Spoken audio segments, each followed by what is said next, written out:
The morning sun had barely crept over the jagged peaks of Sierra Blanca when Hank Tolbert stepped out of his weathered cabin, coffee mug in hand.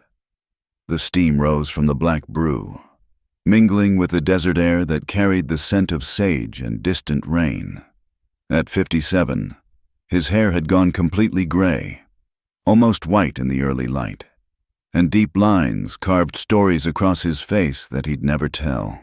10 years since he'd spoken more than a handful of words to another soul, save for the monthly supply runs to Massilia, 30 miles east.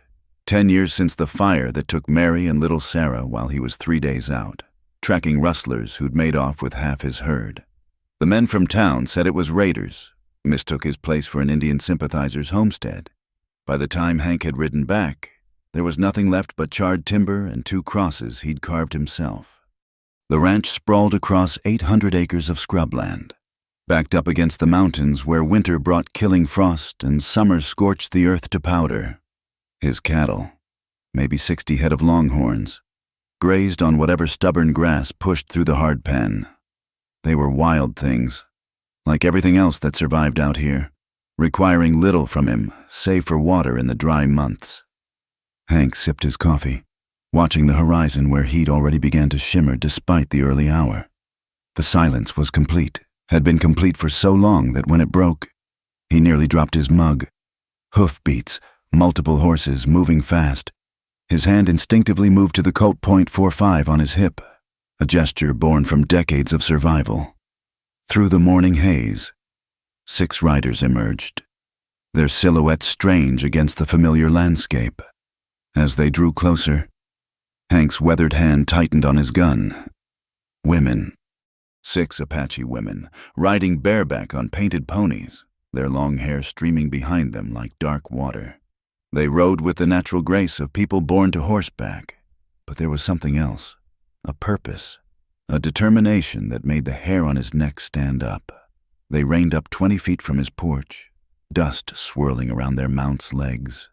The lead rider, tall and fierce-eyed, maybe 25 summers, fixed him with a stare that seemed to reach into his chest and squeeze. "Hank Tolbert," she said, her English accented but clear. He hadn't heard his full name spoken aloud in years. "That's me. State your business and move on." The woman dismounted in one fluid motion, and the others followed. Now that they were on the ground, he could see them more clearly. Young women, all of them, ranging from maybe 18 to 25, beautiful in the way of their people, with high cheekbones and dark eyes that held depths he didn't want to explore. Each wore a mix of traditional Apache dress and adapted white clothing, deer hide mixed with calico, beaded necklaces over cotton blouses. "You don't remember," the lead woman said. It wasn't a question. "Lady, I don't know you from Adam. Now I'll ask you polite one more time. 10 winters passed." She interrupted. "The canyon, the slavers." The words hit him like a physical blow. His coffee mug slipped from nerveless fingers, shattering on the hard-packed earth. 10 winters passed. The canyon. 6 young girls, the oldest maybe 15, caged like animals in a slaver's wagon. He'd been tracking a different quarry entirely when he'd stumbled upon them, men who made their living stealing Apache children to sell in Mexico. "Ayana," he whispered, the name coming unbidden to his lips. She nodded once, sharply. "You remember?" Behind her, the other women watched with expressions that ranged from hope to anger to something that might have been hunger. He remembered them too, in flashes. Little faces streaked with tears and dirt, the weight of small bodies as he'd carried them to safety after the shooting was done. "I took you to Chief Naichi's band," Hank said slowly. "Made sure you were safe. You made a promise." Ayana said, "The morning seemed to grow colder despite the rising sun." He remembered that too. Now, the oldest girl, Ayana, delirious with fever from infected wounds, clutching his hand as he prepared to leave them with the Apache band. "If no man will have us because we've been touched by evil," she'd whispered in broken English, "you must take us, all of us. Promise." He'd promised. What else could a man do when a child was dying in his arms? He'd never thought she'd live, much less remember. much less come to collect. That was a long time ago, he said carefully. You were children, hurt, scared. We are women now, Ayana said. She gestured to the others, who had formed a half-circle behind her. This is Sani, Doba, Nalni, Itza, and Shaya. We have come for what was promised. Now hold on. You will marry us, Ayana continued, her voice steady as bedrock. All of us, or we will die here. The words hung in the desert air like a challenge. Hank looked from face to face, seeing determination mixed with something else, pain, old and deep. These weren't lovesick girls playing at romance. These were women who'd been marked by violence, who'd grown up knowing they were considered damaged by their own people and enemies to the whites. You can't be serious, he said finally. I'm old enough to be your father. Hell, your grandfather. And 6 wives? That's not even legal. Legal? Sani stepped forward, her voice sharp with bitterness. She was smaller than Ayana, with a scar running from her left ear to her jaw. Was it legal when those men stole us? Was it legal when the soldiers burned our villages? We care nothing for white man's law, or Apache law. Doba added quietly. She was the youngest looking, with gentle eyes that belied her words. No warrior will take us. We are cursed, they say, touched by evil men, but you. She looked at him with something that might have been hope. You killed for us, bled for us, asked nothing in return. Hank ran a hand through his gray hair, feeling every one of his years. Ladies, I appreciate the sentiment, but this is madness. You need young men, strong men, not a broken-down rancher who talks to his cattle more than people. We need no one. Itza spoke for the first time, her voice like smoke. We have survived 10 winters without men, but we choose you. You gave us back our lives. Now we give them to you. And if I refuse, Ayana's hand moved to the knife at her belt, then we die here, as we should have died then. Better to die with honor than live with shame. He knew she meant it, could see it in the set of their shoulders, the calm acceptance in their eyes. These women had ridden who knows how far, through hostile territory, to find him. This wasn't some girlish fantasy. This was desperation wearing the mask of determination. Jesus Christ, he muttered, then louder. All right, you can't just die on my doorstep. Come in, we'll talk about this like sensible people. There is nothing to talk about, Ayana said. Yes or no, life or death, choose. Hank looked at the 6 women arrayed before him like some kind of impossible judgment. The morning sun caught in their hair, turning black to bronze, behind them. Their ponies stood patient, trained to stillness. The desert stretched endlessly in all directions, offering no escape from this moment. The barn, he said finally, his voice rough. You can stay in the barn. It's the only space big enough. We'll figure out this madness, but nobody's dying today. Understood? Ayana studied him for a long moment, then nodded. We will stay. But understand this. Hank Tolbert, we did not ride all this way to be turned aside. You saved us once. Now let us save you. Save me from what? She looked at him with eyes that seemed ancient despite her youth. From becoming a ghost in your own life. As the women led their horses toward the barn, Hank stood rooted to the spot, watching them move with the easy grace of people who belong to the land in a way he never would. The shattered coffee mug at his feet seemed like an omen, its fragments catching the light like broken promises. He'd lived alone so long he'd forgotten what it felt like to have his world tilted off its axis. But as he watched Shai, the quiet one who hadn't spoken yet, paused to run her hand along his porch rail with something like wonder. He felt a stirring in his chest that might have been his heart remembering how to beat. The barn door creaked as they opened it, the sound carrying across the still morning air. 10 years of silence were about to end. One way or another, Hank picked up the pieces of his mug, cutting his thumb on a sharp edge. The blood welled up, bright and immediate. Still alive? Then, despite his best efforts to become a ghost, still alive. He headed for the barn, not sure if he was walking toward salvation or damnation, but certain that either was better than the nothing he'd been living in. The sun climbed higher, painting the desert gold, and somewhere in the distance, a hawk cried out, lonely, fierce, and free. The barn smelled of old hay and leather, dust motes dancing in the shafts of light that leaked through gaps in the walls. Hank watched from the doorway as the 6 women made themselves at home with an efficiency that spoke of years living rough. They unsaddled their ponies, movements synchronized without need for words, and set about creating order from the chaos of his neglected space. "You can't stay here," he said for the 3rd time that morning, though his voice lacked conviction. Ayanna didn't look up from where she was spreading blankets on the cleanest patch of hay. "We have stayed in worse places." That was 3 days ago.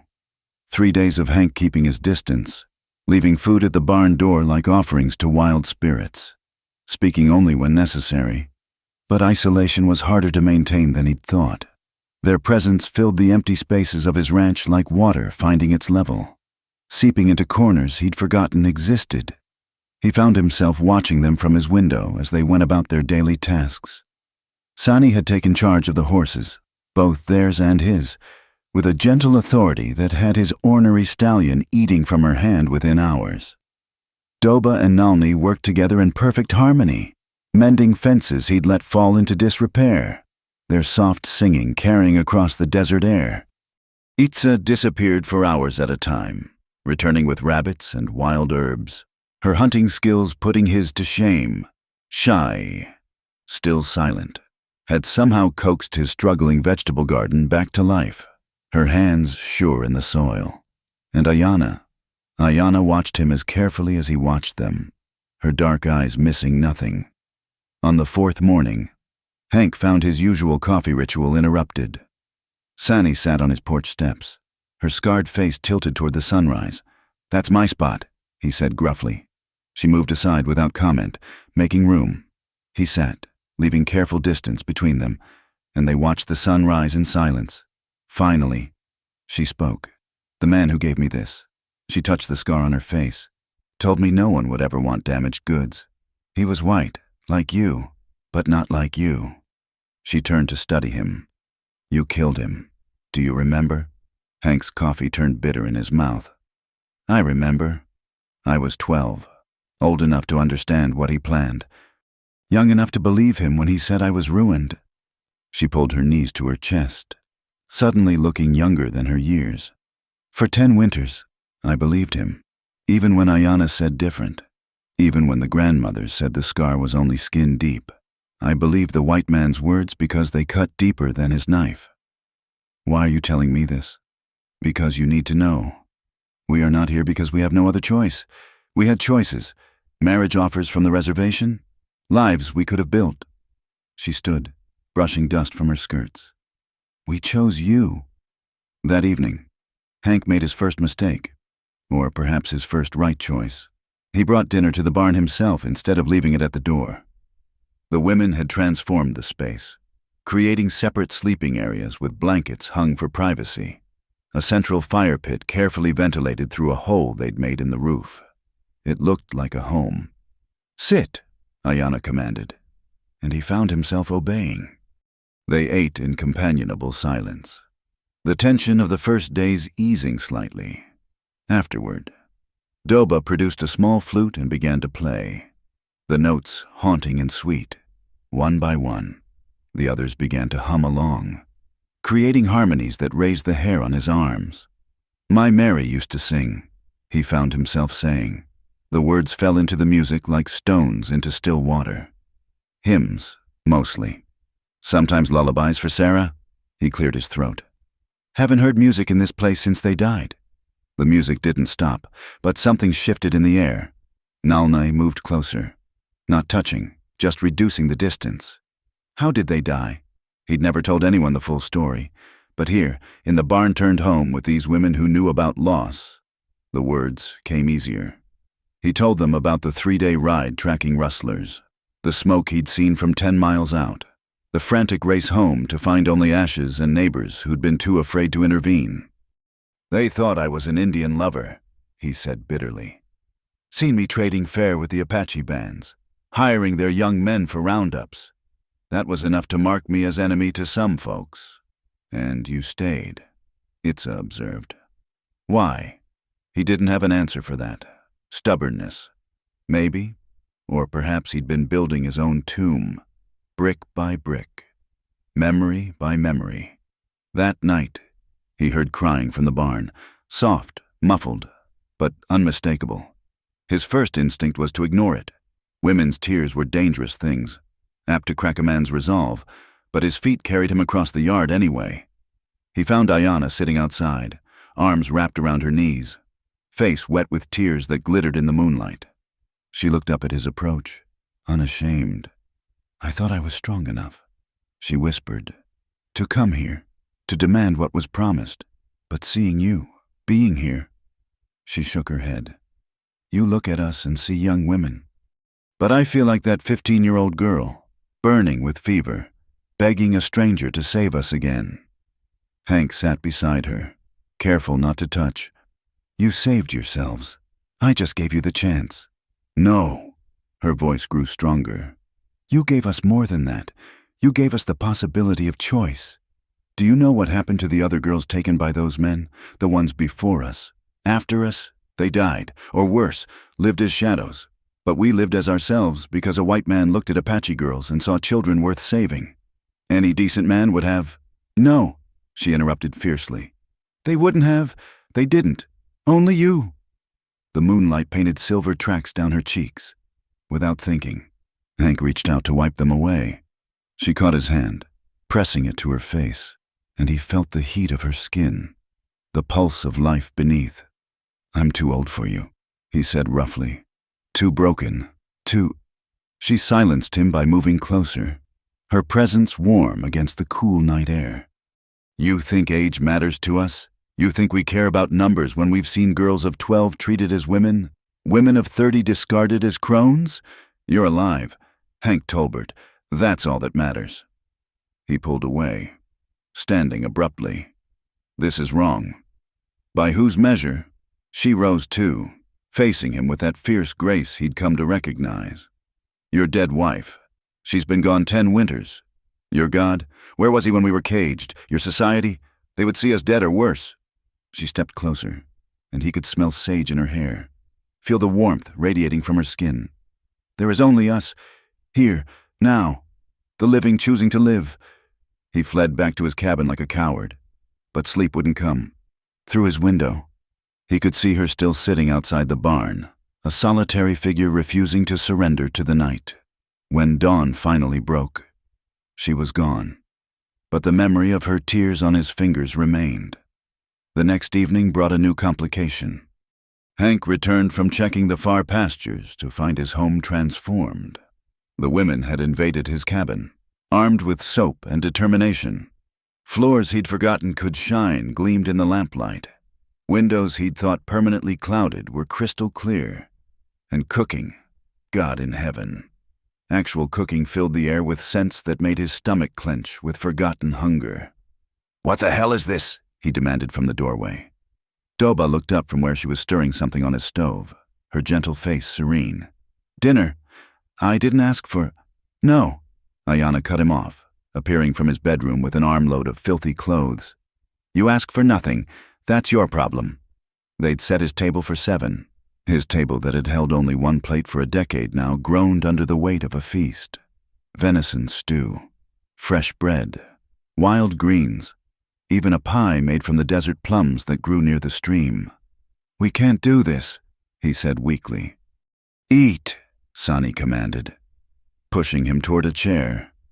"Argue later." He ate, and for the first time in 10 years, food tasted like more than survival. They talked as they ate, simple things at first, the weather, the cattle. Gradually, stories emerged. Itza told of learning to hunt from her grandfather, how she'd refused to give up the skill even when told it wasn't proper for women. Nalni shared memories of her sister, lost in a raid the year after their rescue. Even Shai, silent Shai, hummed approval at stories that pleased her, disapproval at those that didn't. "Why don't you speak?" Hank finally asked her directly. She smiled, a sad, sweet expression, and touched her throat. Sani answered for her. "The slavers, they wanted to stop her screaming. So they damaged something inside. She can make sounds, but not words. Rage, hot and sudden, flooded through him. His hands clenched on the table. The ones I killed. Did they all? They all died, Ayanna said simply. You made sure of that. After dinner, they cleared the table together, moving around each other with growing ease. When Hank reached for a plate at the same moment as Nalni, their hands touched. She didn't pull away. Neither did he. Such a simple thing. The brush of skin against skin, but it sent lightning through him. Later, as they prepared to return to the barn, Ayanna lingered. You're fighting so hard against something that's already happened. What's that supposed to mean? She gestured to the clean cabin, the lingering warmth of shared food and conversation. We're already in your life, already changing things. The only question is whether you'll let it be joyful or make it a struggle. That night, Hank lay in his bed, fresh sheets, he noted, smelling of desert wind and sage, and stared at the ceiling. 6 women, 6 damaged, fierce, impossible women who'd ridden out of his past to upend his present. He thought of Mary, wondering what she'd make of this situation. She'd been a practical woman, not given to jealousy or foolish romanticism. You're being an old fool, he told himself. But when he closed his eyes, he saw Ayanna's tears in the moonlight, felt Sani's quiet strength, heard Doba's gentle humming. He saw women who'd chosen to live despite everything trying to kill them, who'd chosen him despite having no logical reason to. The next morning, he found all 6 of them working on expanding the barn, adding what looked like additional rooms. They worked in perfect synchronization, barely needing to speak. Shai saw him first, pointing him out to the others with a smile that transformed her usually solemn face. What are you doing? He asked. Making proper quarters. Ayanna replied, not pausing in her hammering. The barn is fine for now, but winter comes, and we'll need privacy. Privacy for what? She looked down at him from where she perched on a beam, a smile playing at her lips that made him feel like a green boy. For whatever comes, he should have protested, should have insisted they stop, that this was temporary, that they couldn't stay. Instead, he heard himself say, there's better lumber in the south shed, and I've got proper nails in the workshop. The smile that bloomed across her face was like sunrise after the longest night, one by one. The others smiled too, and Hank felt something crack inside his chest, not breaking, but breaking open. Light flooded in where darkness had lived so long, and it hurt. God, how it hurt, but it was the pain of life returning to frozen limbs. Well, he said gruffly, don't just stand there grinning. Let's build it right if we're building it at all. As they worked together through the day, Hank felt the first stirrings of something he'd thought dead forever. Not peace, that was still too far away, but possibility. The possibility that life might hold more than mere endurance, that 6 impossible women might teach one broken man how to live again. The first sign of trouble came with the morning supply wagon from Messilia. Hank had been expecting Red Murphy with his usual delivery of flour, coffee, and ammunition. Instead, 3 men he'd never seen before sat high on the wagon seat, their face hard as flint and twice as sharp. Hank Tolbert, the lead man, wearing a badge that caught the morning sun, didn't wait for confirmation. Sheriff Collins from Messilia, heard you got yourself some interesting company. Hank kept his hands visible but ready. Behind him, he sensed movement in the barn. The women, alert to danger. Man's got a right to visitors on his own land. Visitors? The second man, younger with mean eyes, spat tobacco juice dangerously close to Hank's boots. That what you're calling 6 Apache whores? The word had barely left his mouth when an arrow sprouted from the wagon seat beside him, vibrating with deadly accuracy. Itza stepped from behind the barn, another arrow already nocked. Easy now. Sheriff Collins raised his hands, though his eyes had gone cold. We're just here to talk. Town's concerned, is all. White man taking in 6 Apache women. Well, it don't look right. Since when is looking right a matter for the law? Hank asked. Since those women might be stolen from the reservation, Since you might be running some kind of... Collins paused, choosing his words. Improper establishment. Hank laughed, harsh and humorless. Do I look like I'm running anything but cattle and regrets? Then you won't mind if we have a look around. Talk to these women. Make sure they're here of their own free will. I mind plenty. Hank's hand drifted to his coat. You got a warrant? Don't need one if we suspect a crime. What crime? Being Apache? Living while Indian? Or is the crime that I'm treating them like human beings? The younger deputy started to climb down from the wagon. Why don't we just... Sani emerged from the cabin. When had she gotten there? Holding Hank's Winchester with practiced ease, one by one. The other women appeared. Doba and Nalni flanked the wagon. Shai stood on the barn roof, a position Hank hadn't even known was accessible. Ayana walked straight toward them, head high, every inch the warrior's daughter. I am Ayana of the Chiricahua, she announced in perfect English. These are my sisters. We are here by choice. We have broken no white law. Leave. Collins studied the women arrayed around them, calculating odds. Whatever he saw in their faces made him settle back on the wagon seat. This ain't over. Tolbert, town won't stand for this. Arrangement. Whatever it is. Tell the town to mind its own business, Hank replied. The town makes everything its business when it comes to Indians. Collins gathered the reins. You've been warned. All of you.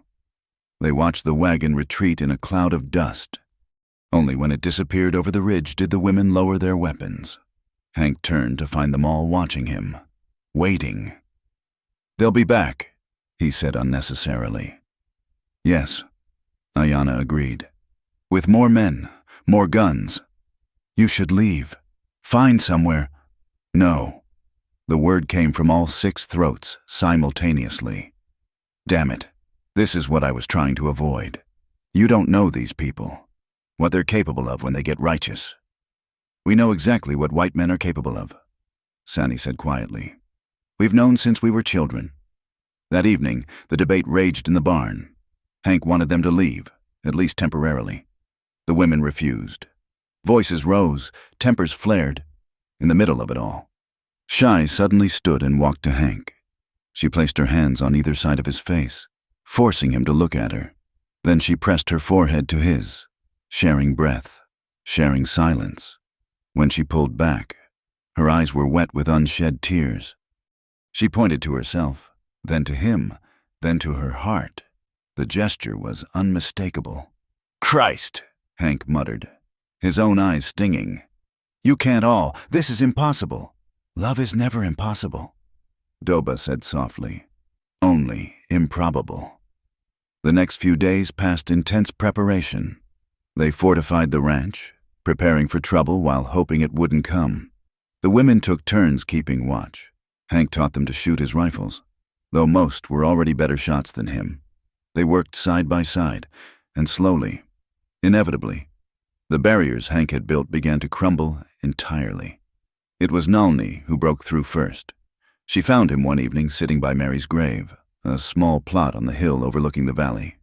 She sat beside him without speaking, her presence warm and undemanding. She was beautiful, Nalni said finally, studying the carved marker. Inside, you can tell by how you carved her name. Each letter is a prayer. Hank's throat closed. She deserved better than dying for my choices. She deserved what she had, a man who loved her enough to stay faithful 10 years after her death. But Hank, she took his hand, her fingers small but strong. The dead don't need your faithfulness. The living do. That night, a dust storm rolled in from the south, fierce and sudden. The women were still in the barn when it hit. Hank fought his way through the wind and sand, reaching the barn door just as a section of the new roof they'd built began to tear away. Get to the house, he shouted over the howling wind. They ran together, holding hands in a human chain to avoid getting separated in the blinding dust. Sani stumbled, and Hank swept her up without thinking, carrying her the last few yards. They tumbled through his door in a tangle of limbs and swirling sand. The storm raged for hours. 7 people in a cabin built for 2 made for close quarters. They sat wherever they could find space, listening to the wind try to tear the world apart. Itza sang warrior songs to keep their spirits up. Doba told stories of Coyote the trickster. Even Shai contributed, using graceful hand movements to illustrate tales that needed no words. When the storm finally passed, they were different. The enforced intimacy, the shared danger, had worn away the last pretense of separation. Ayana sat pressed against Hank's side, her head on his shoulder. Sani lay with her head in his lap while he absently stroked her hair. The others were scattered around them, a tangle of trust and growing affection. "I'm too old for this," Hank said for what felt like the 100th time. "Then be young." Ayana murmured against his shoulder. "Age is just counting sunrises. Stop counting." The next morning revealed the storm's damage. Part of the barn roof was gone. Fences down. The garden Shaya had coaxed to life buried under sand.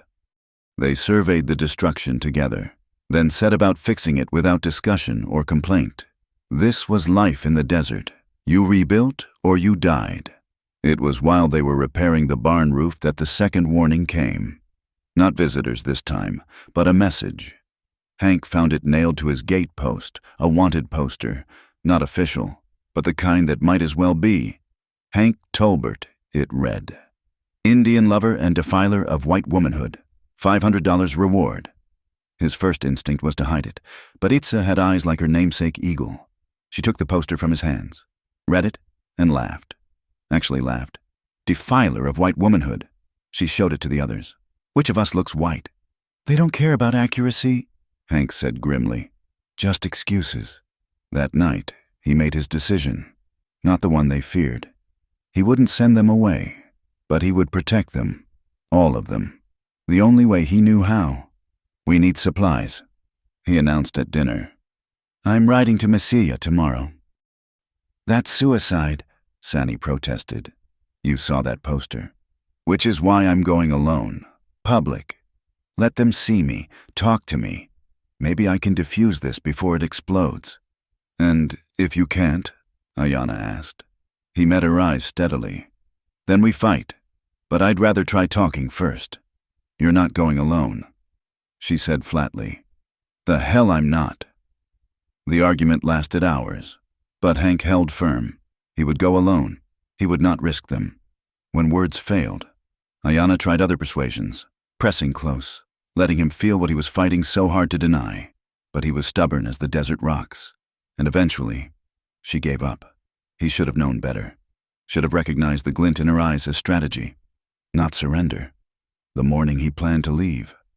Hank woke to find his clothes missing, his boots gone, and 6 women blocking his bedroom door. "What the hell?" "You're not going," Ayana informed him. "We've decided. You've... woman. I don't care what you've decided. Give me my damn clothes." "No."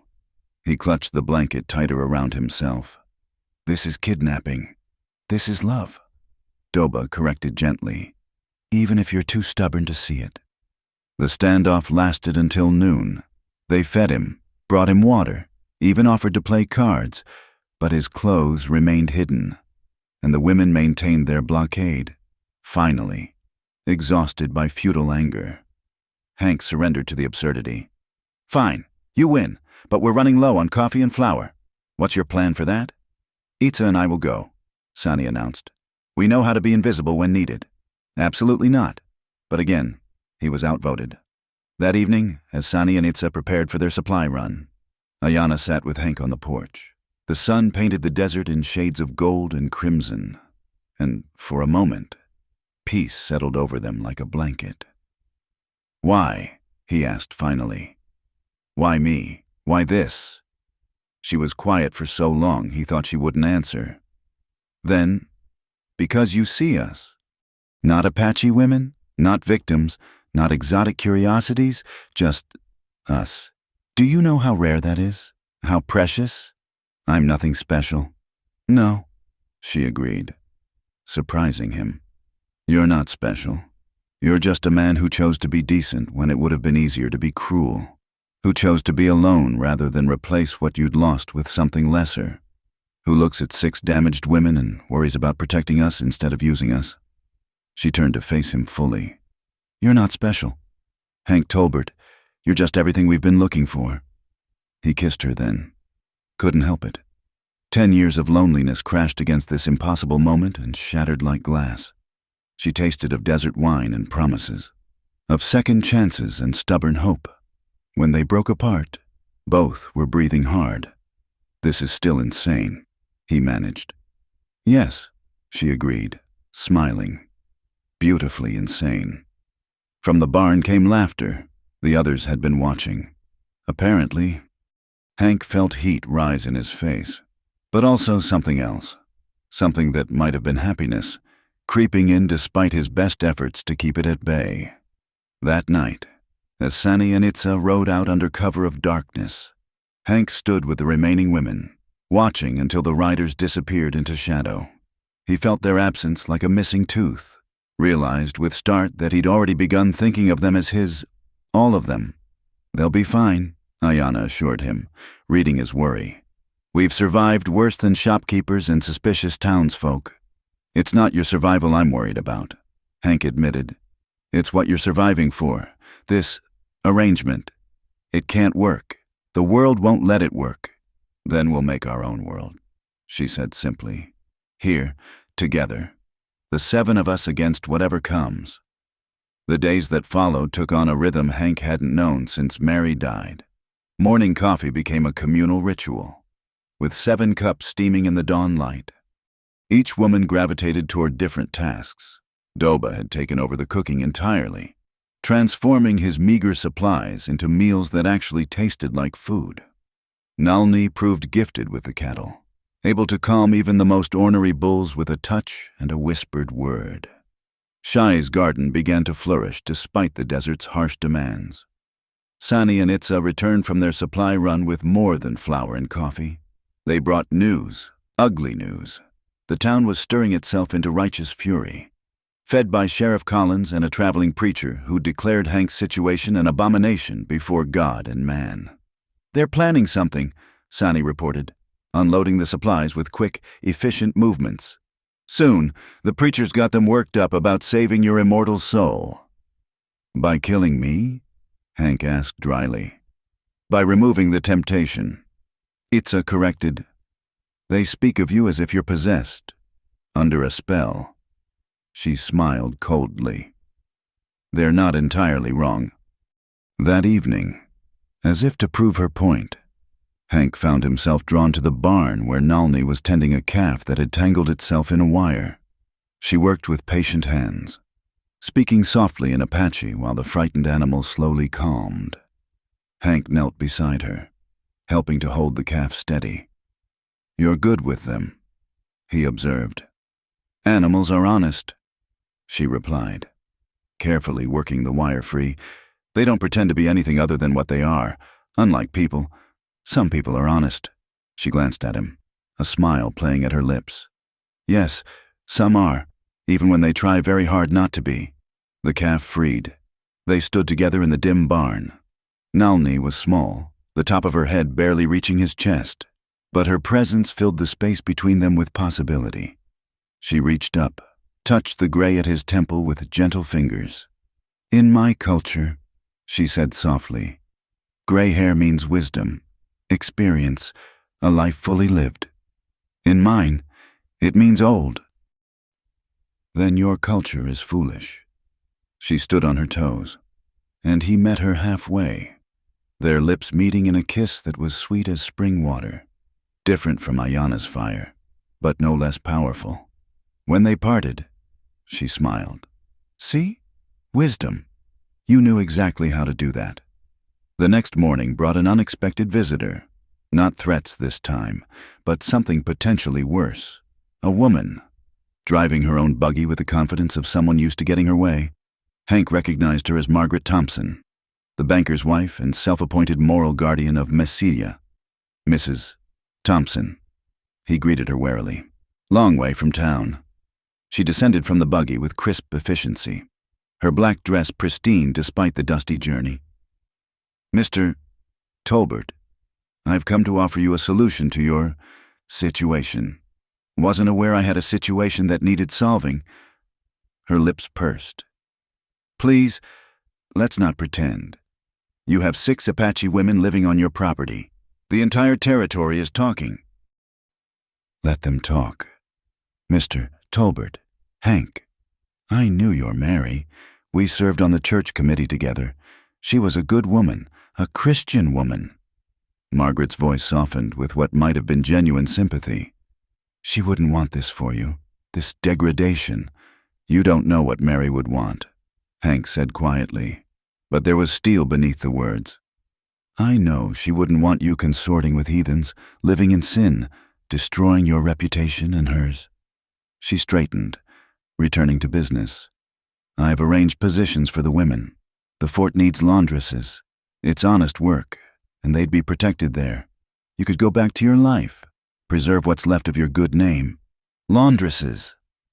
Hank tasted the word like something bitter. You mean servants, scrubbing white folks' dirty clothes until their hands bleed, taking whatever abuse comes their way because it's honest work. It's better than what? Than being treated with respect? Than choosing their own path? He stepped closer, and Margaret retreated slightly. You didn't know Mary as well as you think. Mrs. Thompson. She had Cherokee blood. Did you know that? Her grandmother. She passed well enough that folks like you never noticed, but she knew what it meant to be caught between worlds. Margaret's face had gone pale. I don't believe that. Believe what you want, but get off my land, and tell whoever sent you that the answer is no. Today, tomorrow, and every day after. She left in a cloud of dust and indignation. Hank watched her go, then turned to find all 6 women standing behind him, having emerged silent as shadows. Cherokee? Ayanna asked, eyebrow raised. Her grandmother. Hank confirmed, just a little, but enough that she understood. She used to say blood was just red, no matter whose veins it ran through. That night, the women insisted on moving into the house. The barn is compromised. Sani argued, if they come at night, we need to be together, defensible. Hank wanted to protest the impropriety, the cramped quarters, the dozen other reasons it was a bad idea. But looking at their faces, determined, protective, caring, he simply nodded. They made pallets in the main room, turning his sparse cabin into something that resembled a home. It was Doba who came to him that night, after the others had settled. He was sitting on the porch, unable to sleep with the house so full of life, when she appeared beside him like a gentle ghost. You're thinking too loud, she said, settling next to him with natural grace. I can hear it from inside, just wondering what I've gotten myself into. A life, she said simply. Messy and complicated and difficult, but life nonetheless. She studied him with those deep, kind eyes. You've been among the dead so long. You've forgotten what living feels like. The dead are simpler. Yes, she agreed. But they're terrible conversationalists. Despite himself, he chuckled. She smiled, pleased to have lightened his mood. They sat in comfortable silence, watching stars wheel overhead. Then, soft as a whisper, she began to sing, a lullaby in Apache, the melody haunting and sweet, without conscious thought. Hank found himself leaning into her, letting the music wash over him like healing water. My mother sang that to me, she said when the song ended, when nightmares came, when the world felt too big and too cruel. She looked at him directly. You have nightmares too. We hear you sometimes. He stiffened, but she placed a gentle hand on his arm. There's no shame in it. We all carry ghosts. The difference is whether we let them rule us or simply walk beside us. Pretty wise for someone so young. Young? She smiled. I've lived through capture, slavery, rescue, rejection, survival. I've seen the worst men can do and the best. Age isn't counted in years, Hank. It's counted in understanding. She kissed him then, soft and sure, tasting of herbs and honey, unlike Ayanna's passion or Nalni's sweetness. Doba's kiss was healing. A balm on wounds he'd forgotten were still bleeding. Come inside, she whispered. Sleep among the living tonight. He followed her in, settling onto a pallet between Doba and Shai. The floor was hard, the space cramped, but surrounded by the soft breathing of 6 women who'd chosen him. Him. Of all the impossibilities in the world, Hank slept without nightmares for the first time in a decade. The attack came 3 nights later. They were ready for it, as ready as 7 people could be against 20. The riders came at midnight, torches blazing, shouting about righteousness and purification. But they'd expected to find women alone in a barn, easy prey. Instead, they found a fortress. Hank and the women had turned the cabin into a defensive position. Windows were barricaded with thick planks, leaving slots for rifles. Water barrels stood ready to douse fires, and every person inside knew how to shoot. "Tolbert!" Sheriff Collins's voice rang out. "Send out the squaws, and we'll let you live. This is your last chance at redemption." "Go to hell!" Hank shouted back, and the battle was joined. They came in waves, testing the defenses. Ayanna and Sunny proved to be crack shots, dropping riders from their horses with careful precision. Itza's arrows flew silent and deadly through the night. Doba and Nalni reloaded weapons with mechanical efficiency, while Shai, unable to cry warnings, banged on a pot to signal which direction attacks came from. The house filled with gun smoke and the acrid smell of fierce sweat. A torch crashed through one window, but Doba doused it before it could catch. A man tried to break through the door. Hank's Colt spoke twice, and the attempt ended. "The barn!" Nalni shouted, and they saw flames licking at their carefully built addition. Rage filled Hank, not just for the building, but for what it represented. Their hope, their future. "Cover me," he growled. And before anyone could protest, he was out the door and into the night. What happened next would be debated in Massilia for years. Some said Hank Tolbert moved like a man possessed, untouchable by bullets or flame. Others claimed the Apache women had worked dark magic, making him into something more than human. The truth was simpler and more powerful. He was a man defending his family. He reached the barn and turned the tables, using it as cover to flank the attackers. His Winchester spoke with deadly authority. And suddenly the raiders found themselves caught between the cabin and a very angry man who'd remembered how to fight for something besides survival. The battle turned. Men who'd come expecting easy prey found themselves facing 7 people who fought with the fury of the righteous. One by one, they fled, carrying their wounded, leaving their torches and their hatred scattered in the dust. When dawn broke, the ranch looked like a battlefield. The barn addition was gone, reduced to smoldering timber. The house bore scars of bullets and flame.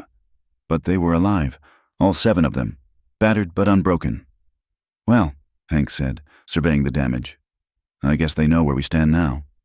"Together," Ayanna said firmly. "We stand together." They spent the morning cleaning up, tending wounds, miraculously minor, and taking stock. The attack had cost them supplies and shelter, but it had also done something else. It had fused them into something new. Not a man and 6 women, but a unit, a family, forged in fire and cooled in determination. That evening, as they shared a meal in their bullet-scarred kitchen, Shai stood and walked to where Hank sat. She knelt beside him, took his face in her hands, and smiled. Then, with great effort, she spoke a single word, the first anyone had heard from her since her throat was damaged. "Home," she whispered, voice raw but real. "Home." The silence that followed was cathedral deep. Then Doba began to cry, and Nalni laughed. And suddenly they were all talking at once, surrounding Shai with joy and wonder. She couldn't say more, not yet, but that one word was enough. It was everything. Later, as they prepared for sleep in their damaged but defended home, Itza approached Hank. The fierce huntress looked almost shy, an expression he'd never seen on her face. "You fought for us," she said simply, "not because we're weak and need protection, but because we're yours." "You're not mine," he protested automatically. "Nobody owns—" She silenced him with a finger to his lips. "Not owned, claimed, chosen, as we choose you." Her kiss was like she was, fierce, wild, tasting of smoke and freedom. When she pulled back, her smile was sharp as an arrow's edge. Besides, you're ours too. The claiming goes both ways. That night, they slept in a pile like puppies, all pretense of propriety abandoned. The world outside might condemn them, might come for them again, but inside their scarred walls, they were safe. They were family. They were home. The weeks after the attack passed in a strange calm, like the desert holding its breath before a storm. They rebuilt what had been destroyed, but Hank noticed changes in himself, a restlessness, a growing distance despite the closeness they'd all shared. The more the women drew near, the more he pulled away, spending long hours alone with the cattle, returning after dark to find dinner cold and faces worried. "You're running." Ayanna confronted him one evening, finding him in the stable brushing a horse that didn't need brushing, not with your feet, but with your heart. "Don't know what you mean." "Liar." The word was soft but cutting. "You think if you pull away now, it'll hurt less when we leave. You're already mourning us, though we're still here. You will leave," he said, not looking at her. "You're young, beautiful, full of life. This," he gestured vaguely at himself, "the ranch, everything. This is just a way station, a place to catch your breath before moving on to something better. You stupid, stubborn man." Tears glittered in her eyes. "We rode through hell to find you, fought beside you, bled with you, and you still think we're going to wake up one morning and decide we made a mistake. You will," he insisted, "when the novelty wears off, when you remember you could have men your own age, your own kind, when you realize I'm just a broken-down rancher playing at being something I'm not." She slapped him, not hard, but sharp enough to sting. "Our own kind? You think Apache men would take us now? After what we've been through, after what was done to us?" Her voice broke. "You saved us. Yes." "But we saved ourselves by choosing you. Don't you dare make that choice small." She left him standing there, hand to his stinging cheek, wondering when he'd become such a coward. The distance grew over the following days. Meals became quiet affairs. The women still worked alongside him, but the easy intimacy was gone, replaced by careful politeness that hurt worse than anger would have. Even Shai, who'd been practicing words with infinite patience, stopped trying to speak to him. It was Sani who broke first. She found him at Mary's grave one sunset, sitting in the dust like a penitent. "She's dead," Sani said bluntly. "We're not. I know that. Do you?" She crouched beside him, scarred face fierce in the dying light. "Because from where I sit, you're trying to join her, pushing away everyone who loves you so you can crawl back into your tomb. It's not that simple. Nothing's simple. Simple is for children and fools." She stood, looked down at him with something like pity. "You want to know the real reason you're pulling away? It's not because you think we'll leave. It's because you're terrified we'll stay." The truth of it hit him like a physical blow. She was right. The thought of these women, vibrant, fierce, alive, spending their years on his dusty ranch, growing old, caring for an aging man. It terrified him more than all the guns in Massilia. "Go," he said hoarsely. "All of you. Find better lives. Better men." "No. Damn it. Sani." "We've had this conversation. The answer hasn't changed."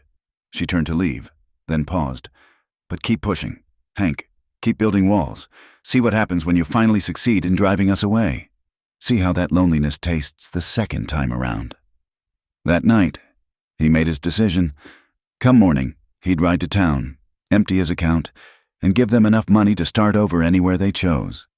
He'd make them go, for their own good. He should have known they'd anticipate him. He woke to find his saddle missing, his horses moved to the far pasture, and his boots filled with water. Itza sat on his porch, calmly sharpening arrows. "Going somewhere?" she asked innocently. "This is childish." "Yes," she agreed. "So is running away from people who love you." The standoff lasted 2 days. Every attempt to leave was thwarted. His clothes disappeared. His guns were hidden. Once, He made it as far as the property line before finding all 6 women waiting for him, armed with disappointed looks and rope. "This is kidnapping," he protested as they marched him back. "This is intervention," Doba corrected. On the 3rd night, exhausted by the battle of wills, Hank sat in his empty kitchen. They'd hidden the food too, the devious creatures, and finally asked the question that had been plaguing him. "Why?" He asked it of the ceiling, but Ayana answered from the doorway, "Because you're the first man to see us as whole." She entered, the others following.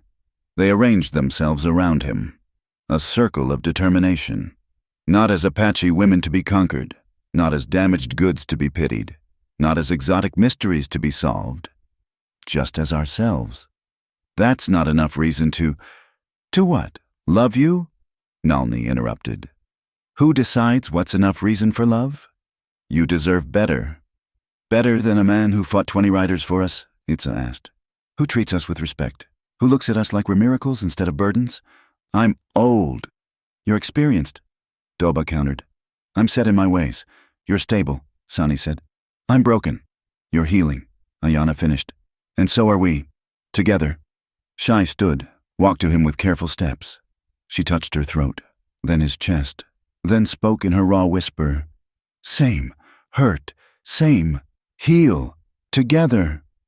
The last of his resistance crumbled. These impossible women had laid siege to his heart with the patience of water wearing down stone, and he was tired of fighting the inevitable. "I don't know how to do this," he admitted. "Any of this. I barely remember how to be a husband to one woman, let alone, then learn." Ayana said simply, "We'll teach you. You'll teach us. That's what families do." "Is that what we are? A family?" "What else would you call it?" Doba asked. "We live together, work together, fight together, care for each other. If that's not family, what is?" The next morning, Hank woke to find his things returned, but the women were gone. Panic seized him. Had they finally taken his advice? Had his pushing finally worked? He found them at the barn, or what was left of it. They were building again, but not just replacing what was lost. They were expanding, improving, creating something new from the ashes of the old. "Thought you'd left," he admitted, hating how his voice shook.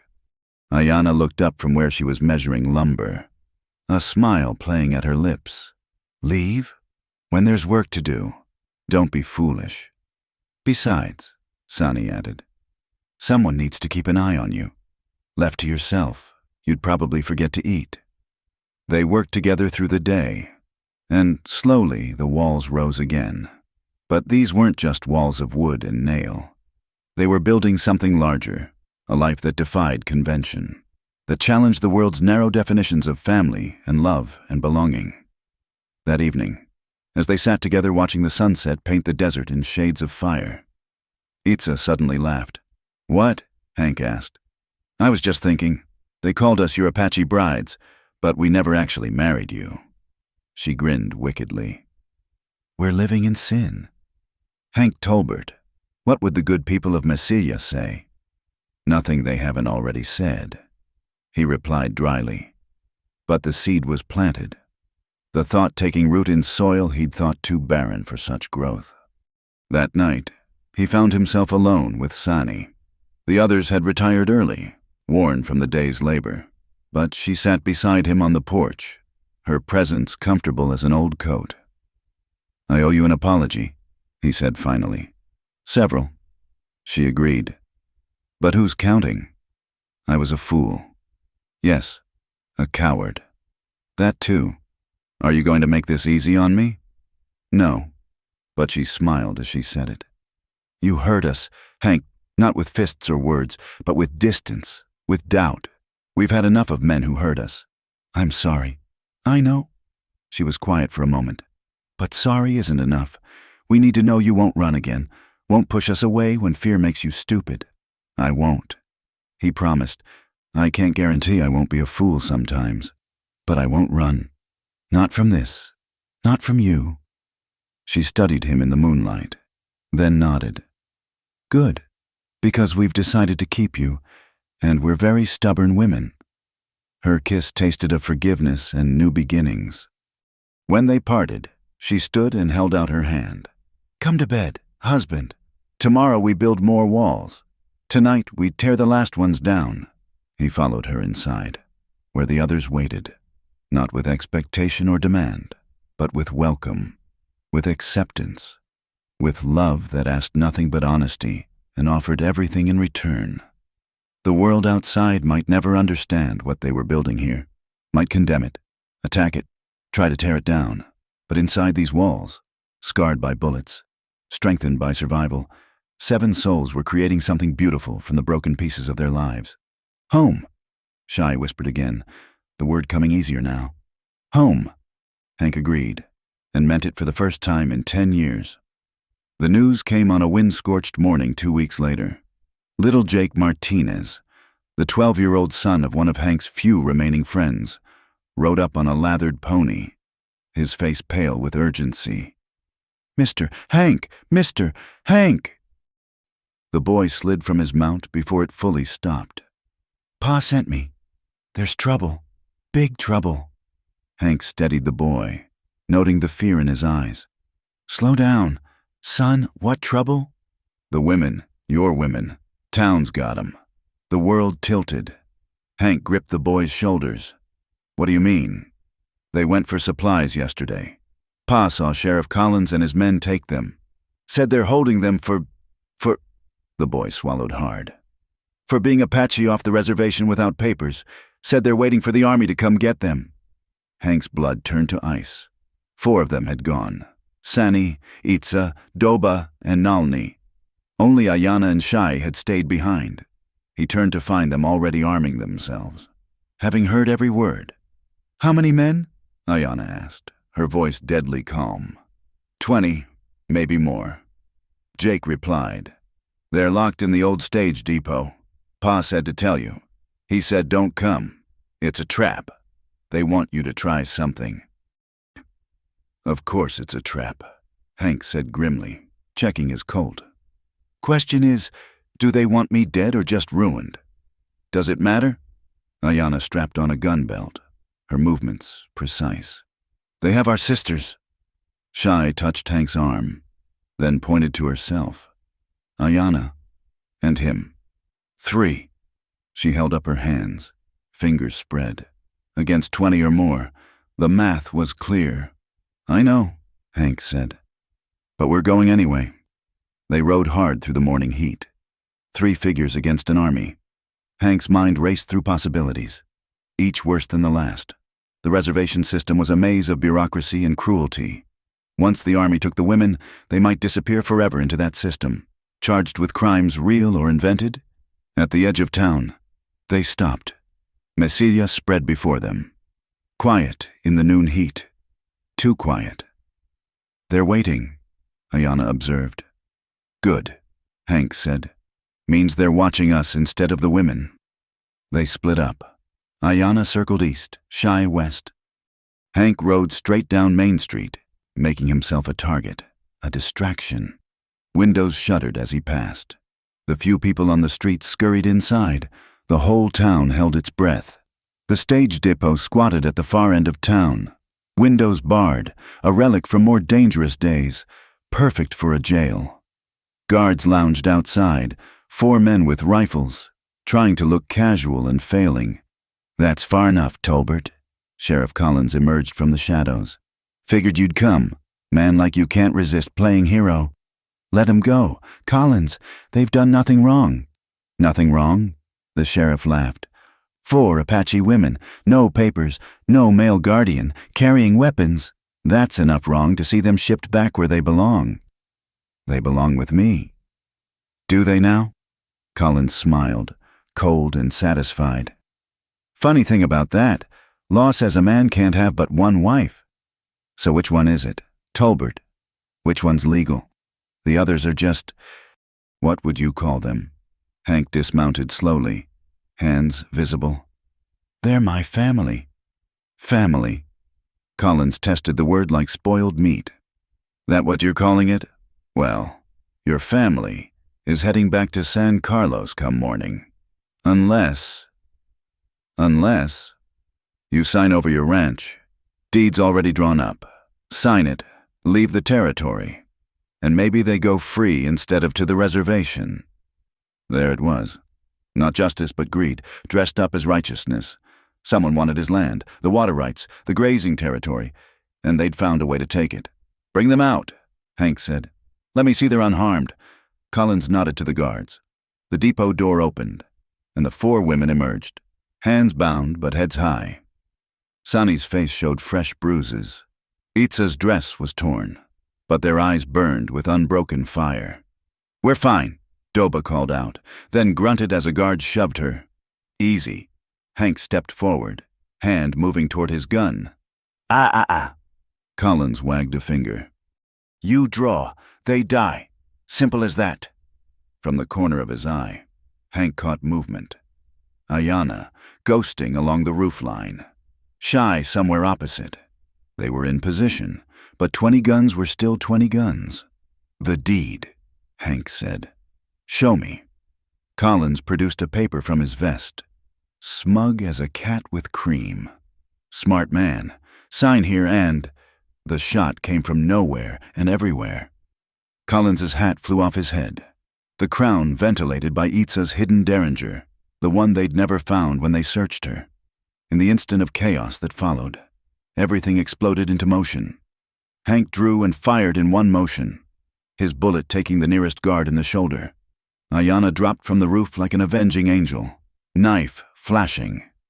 Shy materialized from an alley, the rifle she'd liberated from somewhere speaking with authority. The bound women weren't helpless victims. They moved as one, using their bodies as weapons, kicking and headbutting their captors. Sonny swept a guard's legs while Doba threw herself backward, crushing another against the depot wall. The fight was brutal and brief. Town guards, used to bullying drunks and farmers, found themselves facing warriors, women who'd survived worse than bullets, and a man with nothing left to lose but everything to fight for. When the gun smoke cleared, Collins lay groaning in the dirt, clutching a bleeding arm. His men were scattered, some running, some down. None dead, but none eager to continue the fight. You can't do this, Collins gasped. The whole territory will come for you. The army. Let them come, Hank said, cutting the women's bonds. But you might want to explain to them how you were holding these women illegally, how you tried to extort a man's land, how you drew up false papers. He picked up the deed, tore it to pieces. Might be questions about who else was in on this scheme. Real fear flickered in Collins's eyes. The powerful men behind him wouldn't appreciate exposure. Get out, Hank continued. All of you. And spread the word. Anyone comes for my family again, I won't be so gentle. They collected the women's weapons, mounted up, and rode out of Mesilia in broad daylight. No one tried to stop them. The town had seen what happened when they pushed too far, miles from town. They finally stopped by a stream to rest the horses and tend wounds. Sonny's face was swollen, Itza's ribs bruised. All 4 women bore marks of rough handling. I'm sorry, Hank said, cleaning Sonny's split lip with gentle hands. This is my fault. My fight brought to you. Our fight, she corrected, wincing. They came for us because we're Apache. You just gave them an excuse. We could have run, Nalni added, splashing water on her scraped hands. When they first surrounded us, could have fought, but that would have given them reason to kill us, so we let them take us. Why? Because we knew you'd come. Doba said simply, all of you, family doesn't abandon family.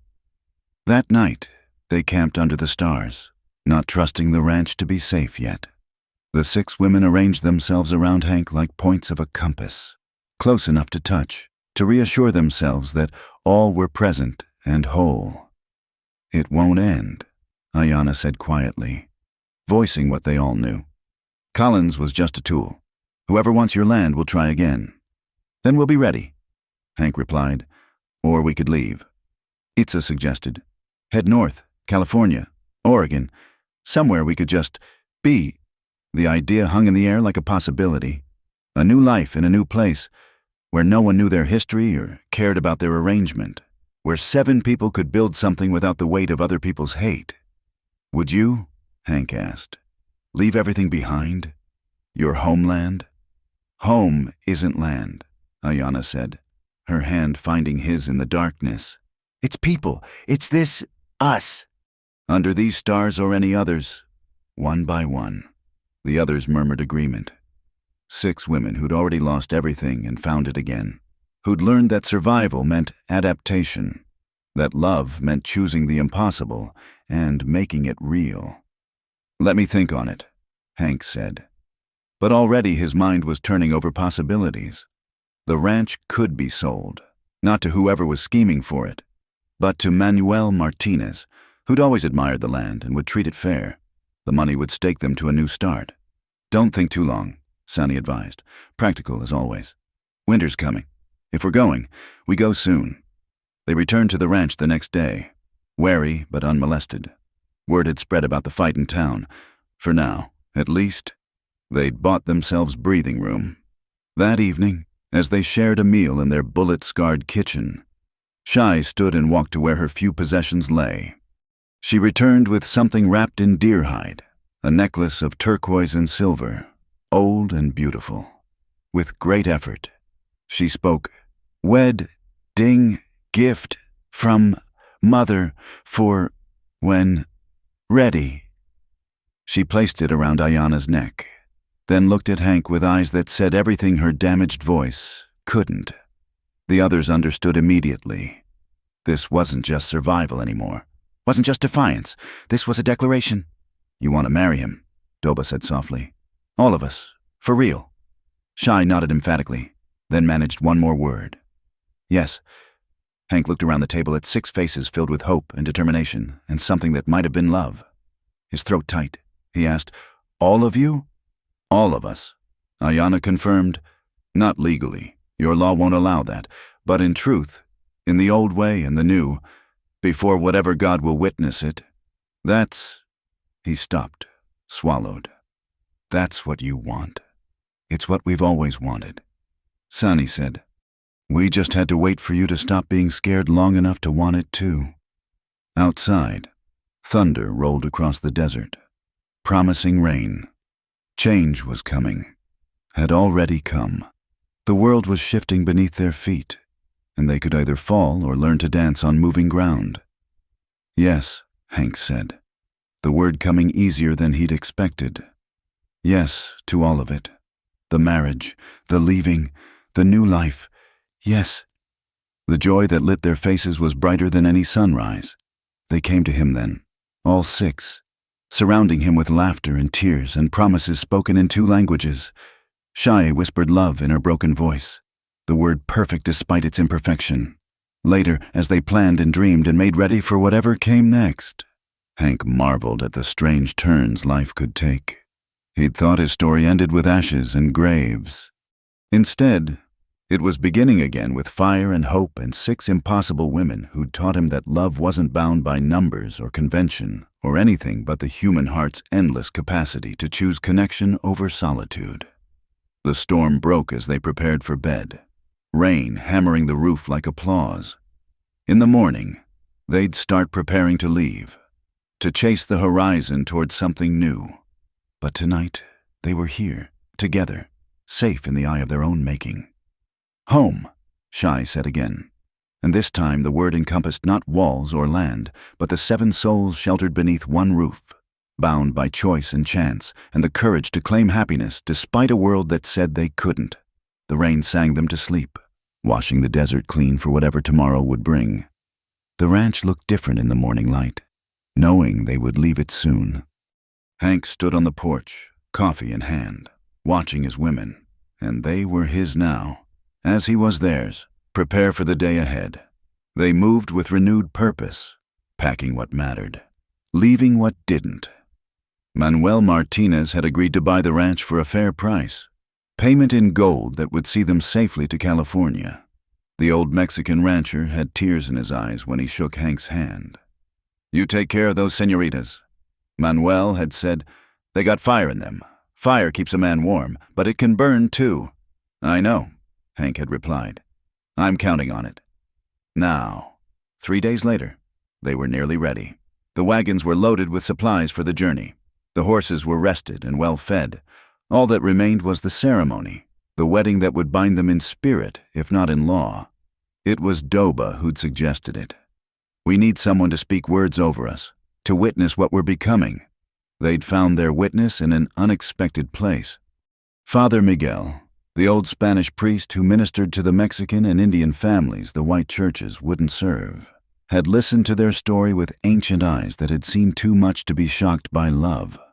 The church will not recognize this, he'd warned. I could lose my position. We're not asking for the church's blessing. Ayana had replied, just yours. He'd agreed, perhaps remembering his own youth in Spain, where he'd seen love take many forms during the wars, or perhaps simply recognizing souls in need of blessing, regardless of convention. The ceremony was set for sunset at the old cottonwood grove by the stream, neutral ground, neither fully Apache nor white, but something in between, like they were. As the day wore on, Hank found himself growing nervous. Not about the decision, that felt as right as breathing, but about the weight of it. 6 lives bound to his, 6 hearts to protect, to cherish, to possibly fail. Stop thinking so loud, Sani said, appearing at his elbow. She'd recovered from the bruises Collins's men had given her, but Hank still saw red when he looked at the fading marks. You're scaring the horses, just wondering what I'm getting myself into.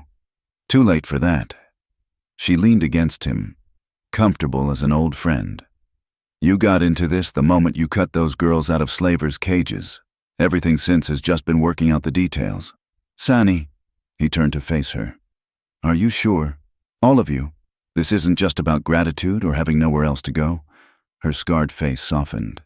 Hank Tolbert, you're a good man and a fool. Yes, we're grateful.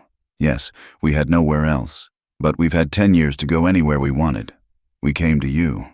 We fought for you. We're marrying you. What more proof do you need? She silenced him with a kiss, fierce and sure. No more doubts. Not today. Today we choose joy. The afternoon brought unexpected guests. Jake Martinez arrived with his whole family, bringing food and good wishes. 2 Apache families from the hills appeared as if from nowhere, summoned by whatever mysterious communication network existed among the scattered bands.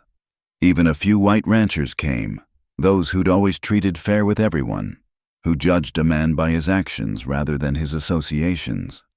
Didn't expect a crowd, Hank muttered to Ayana. People need to witness happiness, she replied. It reminds them it's possible. As the sun began its descent, they gathered by the stream. The women had dressed in their finest, a mixture of Apache tradition and adapted white clothing that somehow looked perfect. Ayana wore the turquoise necklace Shai had given her. Sani had woven flowers into her hair, covering the scar with beauty. Doba and Nalni wore matching silver bracelets they'd made for each other. Itza carried her bow, decorated with feathers and beads. Shai had painted delicate symbols on her hands and face, each one a word she couldn't speak aloud. Hank felt underdressed in his best shirt and cleaned boots, but the way they looked at him made him feel like a king.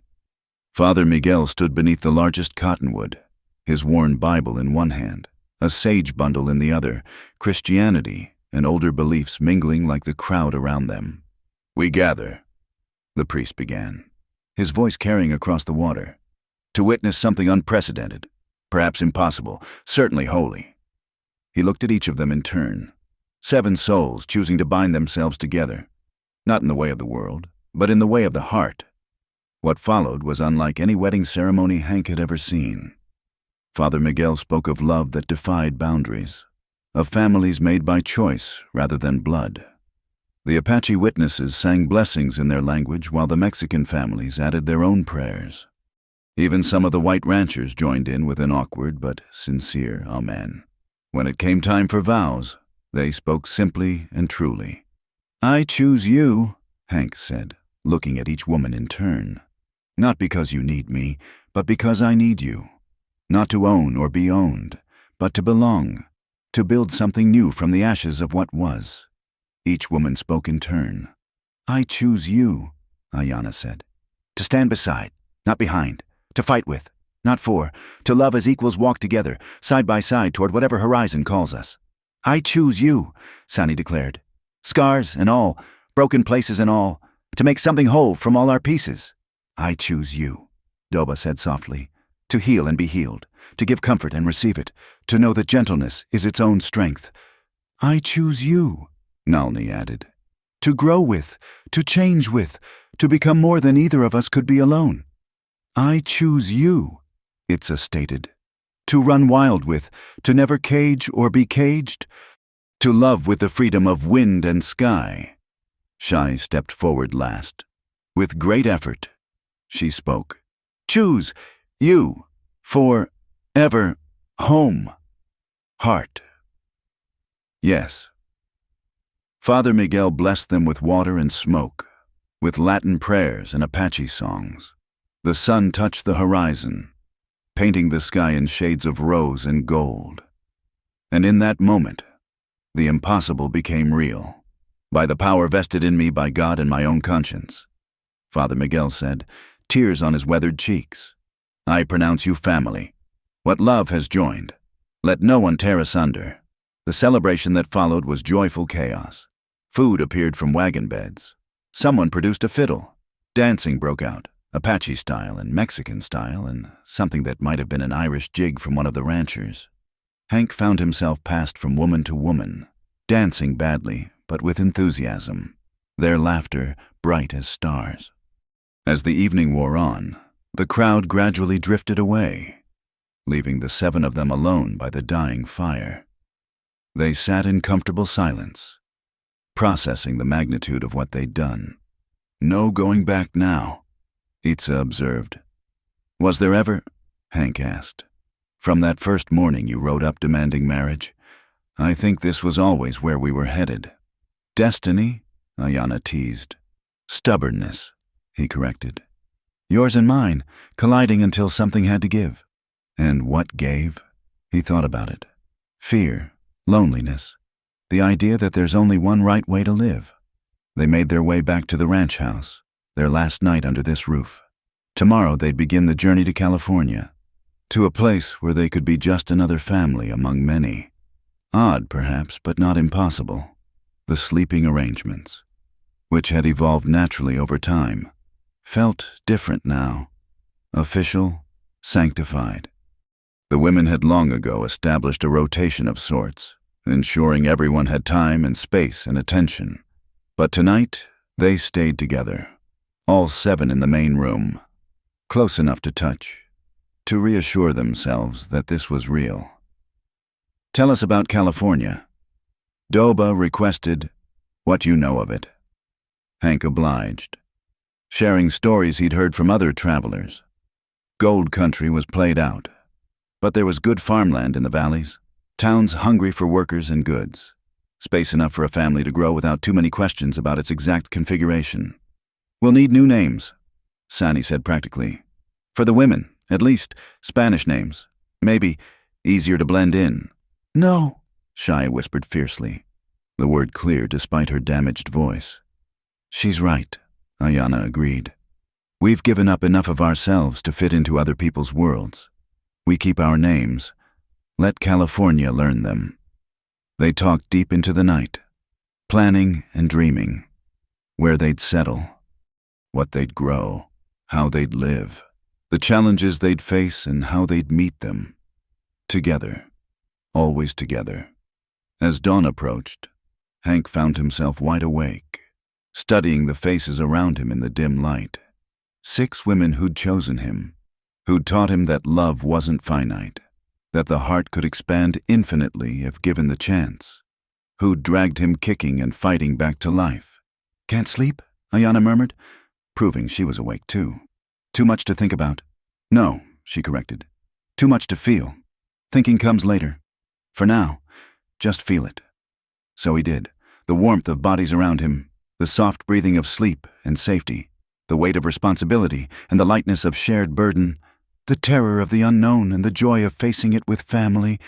I love you, he said to the darkness, to all of them. God help me, I love all of you. We know. Multiple voices replied, and quiet laughter filled the room. When true dawn broke, they rose as one. ready to face their last day in this place. The wagons waited. The horizon called. 7 souls bound by choice and circumstance, and the wild courage to claim happiness in a world that said they couldn't. "Ready?" Hank asked as they stood together on the porch, looking out at the desert one last time. "Ready," 6 voices answered. They climbed onto the wagons, Hank driving one with Ayanna beside him, Sani handling the other with the rest of the women distributed between them. The horses snorted and stamped, eager to be moving. Behind them, the ranch sat empty but not abandoned. Manuel would care for it, make it live again. As they rolled away, Shai began to sing, wordlessly, her damaged voice creating a haunting melody that seemed to capture everything they were leaving and everything they were moving toward, one by one. The others joined in, harmonizing, creating something beautiful from broken pieces. "What's that song?" Hank asked. "New," Shai managed. "For us. New song, new life." The sun climbed higher, warming their faces as they turned west toward California, toward the future, toward a life that would never be simple but would always be theirs. 7 hearts beating as one, proof that love could take any shape it chose if people were brave enough to let it. The desert fell away behind them, and ahead, mountains rose like promises against the endless sky. California welcomed them with rain, soft, steady drops that turned the dust on their faces to mud and made them laugh like children. After 2 months of hard travel through desert and mountain, through towns that watched them with suspicious eyes and camps where they circled the wagons tight, they'd finally crossed into the Sacramento Valley. "Look," Doba breathed, pointing ahead. "Green. Everything's green." It was true. After the bone-dried desert, the valley stretched before them like an emerald dream. Orchards heavy with fruit, fields of grain swaying in the breeze. And in the distance, the town of Rivers Bend, small enough to disappear into, large enough to build a life. They found their land 5 miles outside town, a modest farmstead abandoned by gold seekers who'd chased fools' dreams to the mountains. The house needed work, but it was solid, with room enough for 7.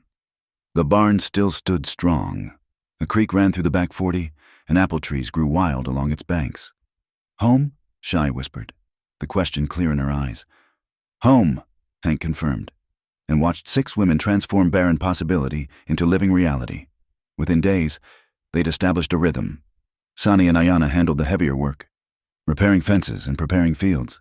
Nalni worked her magic with the handful of cattle they'd bought, coaxing milk from cows and trust from skittish horses. Doba and Itza split their time between house and hunting. The valley teemed with game. Shai claimed the overgrown garden as her domain, her hands speaking the language plants understood. Hank worked alongside them all, marveling at how natural it felt, how right. When townspeople asked, they had their story ready. He was a widower. They were his late wife's Apache relations, come to help run the farm, close enough to truth to be believed, distant enough to discourage questions. Some folks accepted it, others didn't, but California was full of odd arrangements. Fortune seekers and dreamers who'd learned not to look too close at their neighbor's business, as long as they paid their bills and caused no trouble. Rivers Bend seemed willing to let them be. The first test came at Sunday market. They'd loaded the wagon with Shai's vegetables, Doba's preserves, and Nalni's butter and cheese. Hank drove while the women walked alongside, drawing stares and whispers from the good Christians heading to church. At the market, they found their stall next to Mrs. Catherine Walsh, the minister's wife, a woman who could freeze hell with her disapproval. She took one look at their group and sniffed loud enough to spook horses. "Mr. Tolbert," she said, voice sharp as winter. "And your household, ma'am." Hank tipped his hat, polite as could be. What followed was the finest battle Hank had ever witnessed. Without raising a voice or throwing a punch, his women conquered that market through sheer competence. Shai's vegetables were the finest there. Doba's preserves tasted like summer in a jar. When young Mrs.